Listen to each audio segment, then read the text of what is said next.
So let me explain to you why ground troops has to be sent. Okay. All right. Okay.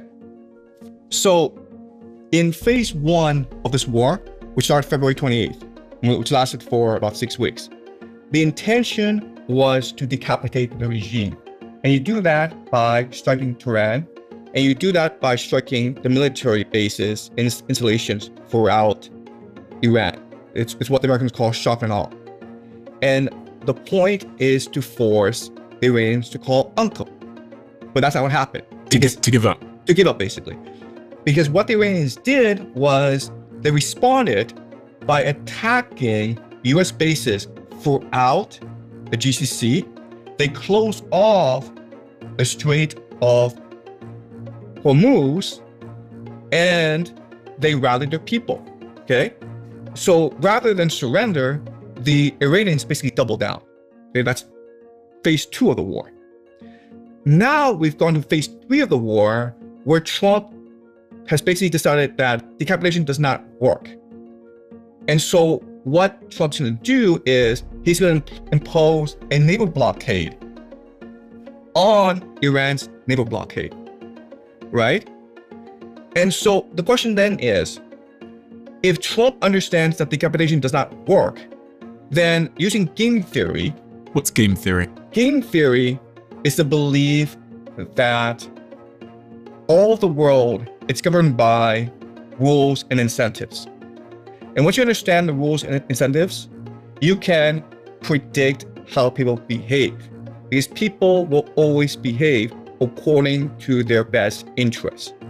So in geopolitics, the nation states are individual players.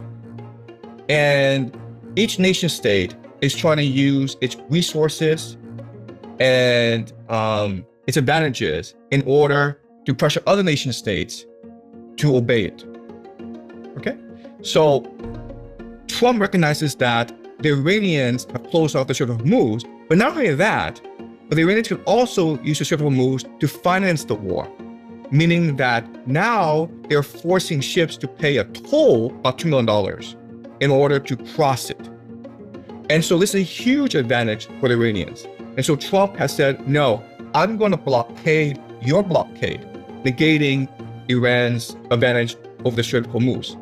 So if we think about it, again, using game theory, I want to discuss what the Americans will do in order to force the Iranians to capitulate. Okay?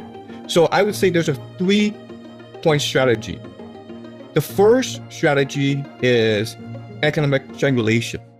You basically destroy the state's capacity to finance the war. And there are 2 ways that Iran is financing the war so far. The first is using oil exports, right? 90% of Iran's oil goes to China.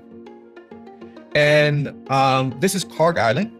Okay, this little spot here is Karg Island. And this is where Iran will export 90% of its oil overseas. That's the first mechanism. Second mechanism is the Strait of Hormuz, where the Iranians now can collect tolls, right? So what you have to do is you have to eliminate both of these finance mechanisms. You can close off both with a naval blockade, okay?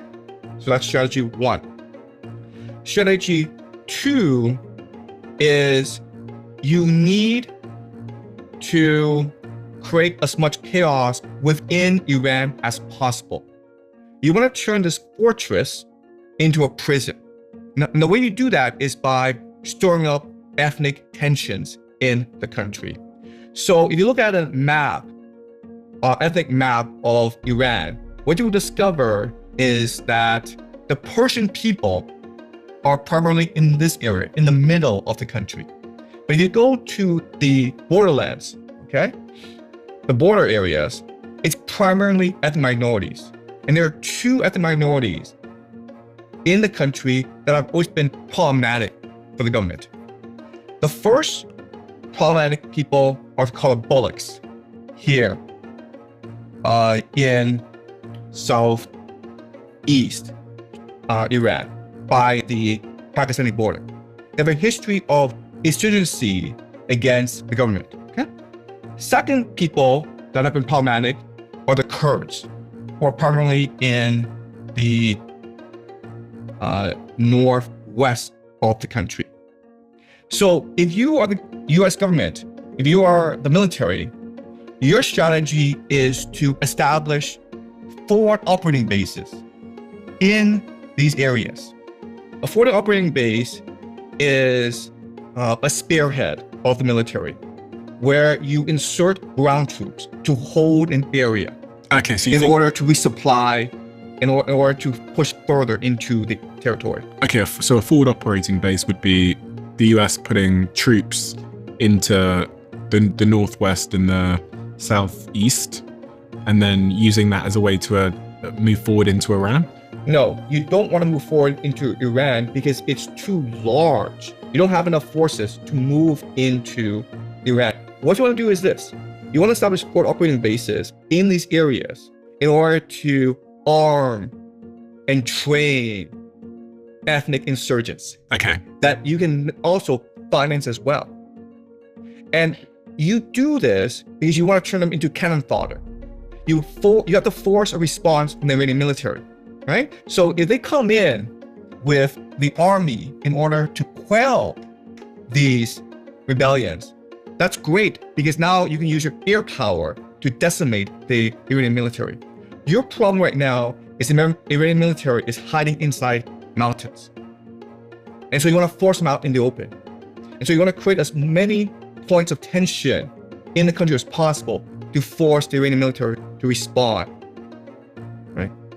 Does that make sense? Okay. And now your third strategy is to strangle the capital, Tehran, because that's where the political elite are. It's about a city of 10 million people. And the way you strangle Tehran is you deny them three things. You deny them water, electricity, and food.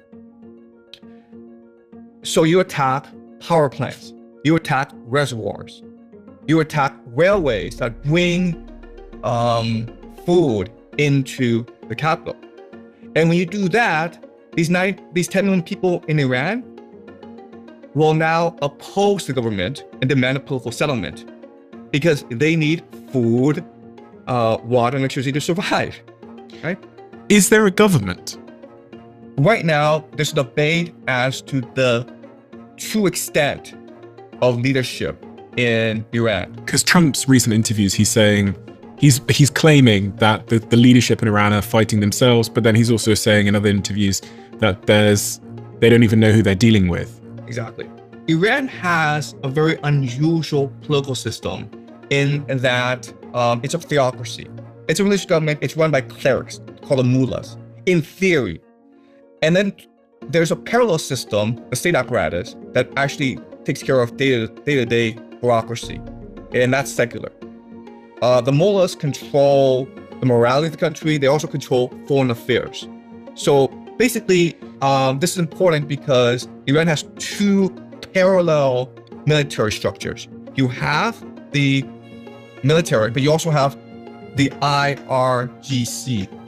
The IRGC are only loyal to the mullahs. Which is the religious part. Exactly, right? So you have this divide in the country where the IRGC see this as a religious war, as a crusade to kill the great Satan, and they want to fight to the death. And the great Satan is? The great Satan is the American Empire. Okay. Which is the source of the misery that Iran has been suffering for the past few decades.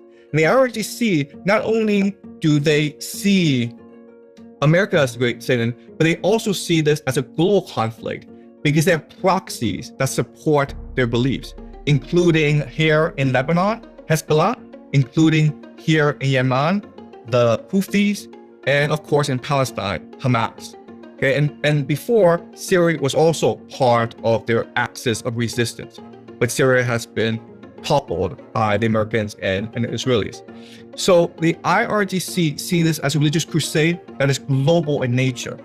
The political leadership in Tehran sees it completely different. They see this as a conflict primarily between America and Iran, and they want to reach a political settlement as soon as possible. And so, in other words, these ceasefire negotiations, it's really all for show. Because at the end of the day, even if the Americans gave the Iranians everything they wanted, the IRGC still controls the battlefield, and they would not surrender or seek peace terms lightly. Another problem in this situation is the IRGC practices something called the Mosaic Strategy. Mosaic. The idea of the Mosaic Strategy is, okay, you know the Americans were the most effective military ever in human history. You know that they practice shock and awe, decapitation. So how do you respond to that? You respond to that using decentralization. 31 provinces in the country with their own command and control that is localized. So basically they have 31 different armies that have their own leadership. That's correct, okay? And when you do this, it's a fight to the finish. Why did they do that? They did it because the Americans possess the most sophisticated surveillance technology in the world, meaning they can easily identify the leadership and they can easily track you down and kill you. So the only way around that is to decentralize the leadership and spread it all around the country so that the Americans cannot kill everyone. The Mosaic Strategy was meant to fight to the bitter end. You do not stop until you completely control the Middle East, and the Americans have been forced out of the Middle East, and Israel has been humbled. Let's go into the specifics of what the Mosaic Strategy is. The idea is that they have an eschatology. Okay? So an eschatology is an understanding of how the world should be and how we move towards this world. And for the Iranians, their eschatology is that Iran, in order to reach its true potential, needs to be master of the Muslim world. It needs to displace Saudi Arabia, because Saudi Arabia is too aligned with the United States, which is the great Satan. Mecca and Medina are under the influence of the great Satan. Because why are there US military bases in Saudi Arabia? So this war, from their perspective, it's a great opportunity to overthrow the corrupt leadership of Saudi Arabia, but not only Saudi Arabia, but the entire GCC, overthrow the corrupt governments of the entire Muslim world, and install governments that put God, Allah, first.